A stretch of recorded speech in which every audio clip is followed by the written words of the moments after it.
and welcome. I'm Sara Jackson, the Head of Nutrition at the Optimum Health Clinic, and I'm delighted to be talking to one of my clients this afternoon for a change.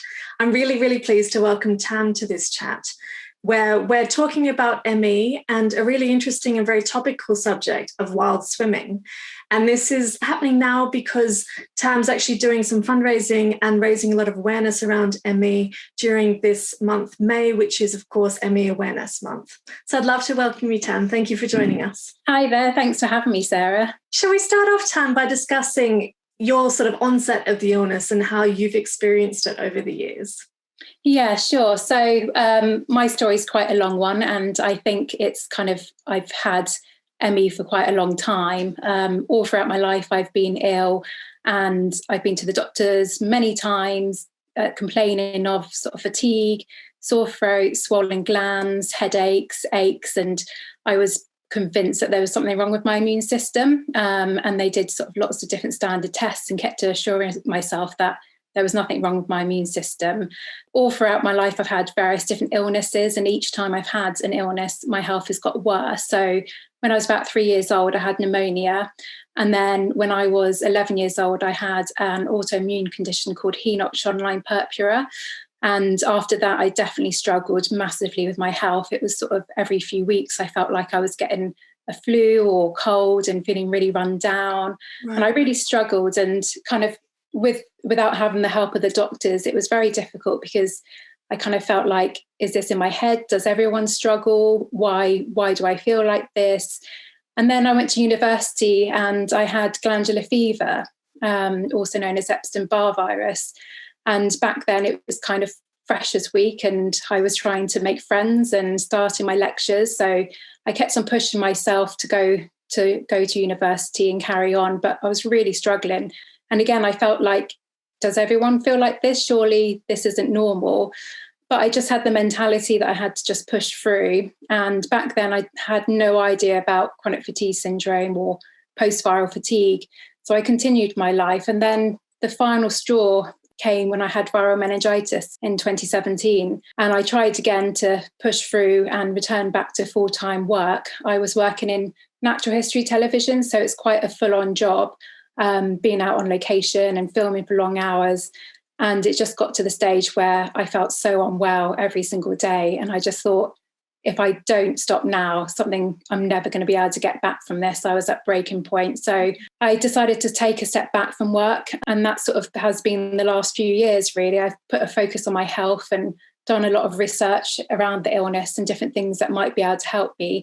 So I feel lucky that I've been able to focus on it, and more recently being able to have the help of the Optimum Health Clinic and yourself. And I've been making lots of progress, which is brilliant. It is amazing. And I'm sure that story will resonate so much with so many of our ME CFS community who are watching this. So we're talking today about wild swimming. So I'd love to know how you came across it and how you feel it's played a part in terms of your recovery stage until now. So swimming's always been a massive part of my life. I'm very lucky that I've got a family down in Cornwall, so by the coast, and it's been in my roots. All of my family swims. My gran, she was 97 when she was still swimming. Wow. And up until near the age she was swimming in the sea, and it's where I feel most at home in the water. I feel so relaxed and at ease, and it just invigorates me in a way that I haven't felt in anything else. So I've kind of grown up with it. And when I got ill, that hasn't really been a part of my life so much, not having the energy or the ability to get in the water.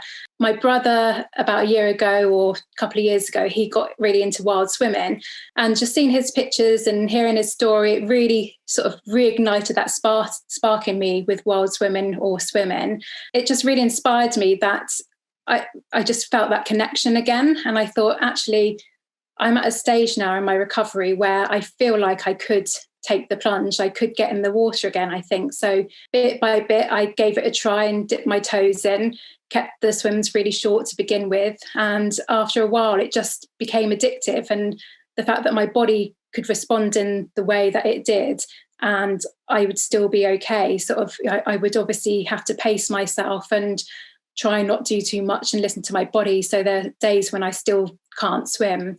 But overall, it's been such a huge benefit to me. I've had so many amazing experiences of being back in the water and being in the cold water especially. And I've swum for pretty much the whole of the last year. So all throughout winter, I've been in the water, even when it's been, sort of nearly 0 degrees outside, and it's actually been warmer in the sea than outside.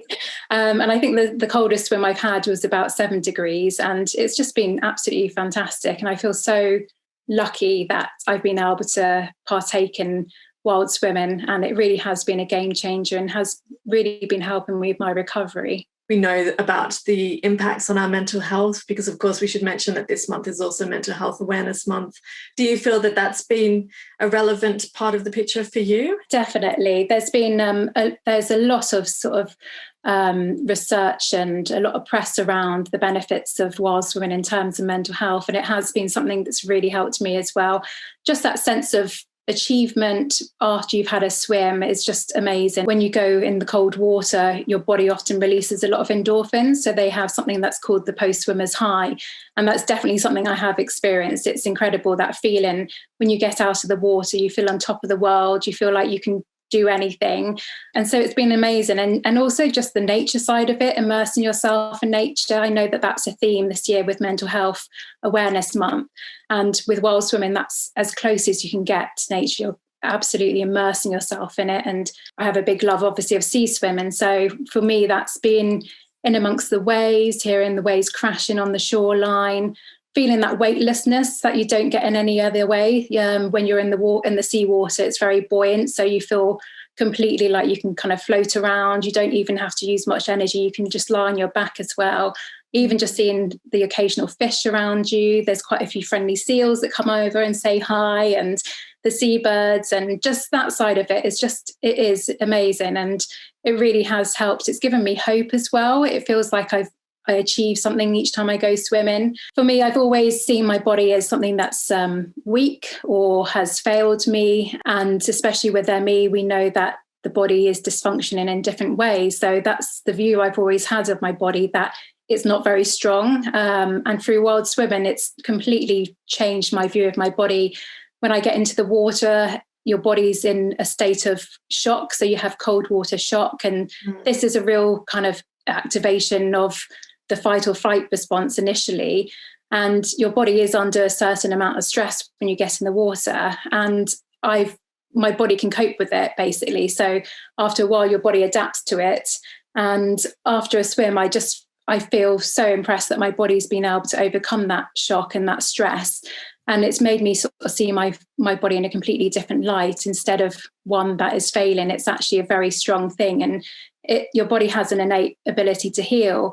And it is actually something that is there to keep you safe at the end of the day. So when I have a swim and I realise that it's overcome this, it has a completely different shift in my mindset. So I perceive my body as something strong now. And I think that has definitely helped in many other ways in my recovery journey as well. I feel a lot more confident in my body. What would your advice be in terms of swimming within your energy envelope? We know that we have to listen to our body. When you've got ME, you really have to. It's so important, and pacing is key. So that's something that you need to always have at the forefront of your mind. There's days when I still can't get out of bed or leave the house. And so on those days, I know that definitely a swim is not the right thing to do. You have to think about what can your body undertake. Can it take the travel to get there? Can it sort of get into the water, and how are you going to feel afterwards? So even if you can only manage sort of 30 seconds, a minute, that is more than enough. And it's all about starting small. So even if you can just manage to do a few splashes of cold water on your face, just to try and get your body used to it when you're at home. Yeah. Lots of people sort of advocate having cold water showers as well. So that's another way you can start preparing your body. So you could turn the shower on to cold at the end just for a few seconds. So you can start preparing your body for it. It is like some days I have to think, okay, if I can just about manage a swim, I think. So maybe to make it easier, I go somewhere which is a bit more accessible, where it's a flat walk to the sea, and you're not having to walk, really far to get back to the car. So there's all these things that you have to think about, and you can plan around whether you can do it or not. And I would definitely say just think about, is this the right time to do it? I'm very lucky that I was at a stage in my recovery where I was improving and I was making some progress, and I felt like it was the right time. So I sort of tested the waters, excuse the pun.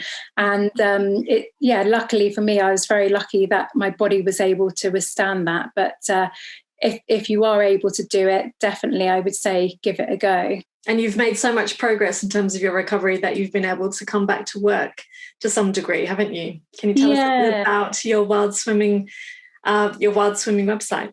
As you said, I'm very lucky that I'm able to start doing a bit of work again. And this is something that I realised I was ready to take on a bit of work, but the thought of going back to the TV industry, it just felt like it wasn't going to be the right thing for me. I needed something that was going to be able to work around my illness as opposed to the other way round. And my brother, he has a background in retail, and he was very keen. He really wanted to help me out and for me to have something that I'd be able to do at my own pace and fit around my illness and how I was feeling each day. So he came up with the idea of the Wild Swim Store. So we started it a few months ago, and it's been absolutely brilliant. So the aim of the store is to have a one-stop shop for all of your wild swimmer needs. So whether you're a seasoned open water swimmer who's swimming miles, or you're someone who's new to it and wants to take their first steps and dip their toes in the water, we want to be the place where people can come and they can learn about it and get all the kit they need to do it safely as well. It's such an inspiration, and it's such a positive message to spread to our ME CFS community. I want to just close with you telling us a bit about the fundraiser that you're doing this month to raise awareness around ME. I wanted to use our platform of the Wild Swim Store in order to raise awareness for ME, because obviously it's been part of my life for a really long time. Because it's been ME Awareness Month, we decided to get on with the hashtag Go Blue for ME, called upon the wild swimming community, and have asked them to go for a swim, post a picture and tag some friends to do the same, and then to donate to the ME Association. So we've got a fundraising page that we've got up on our website running at the moment, and I've just checked, and we've raised £559 so far. So I'm really pleased with that, and the response has been incredible. I've had so many messages of support and messages from people in the wild swimming community who know someone with ME, or who some people have ME themselves, and it's just been fantastic. It really has.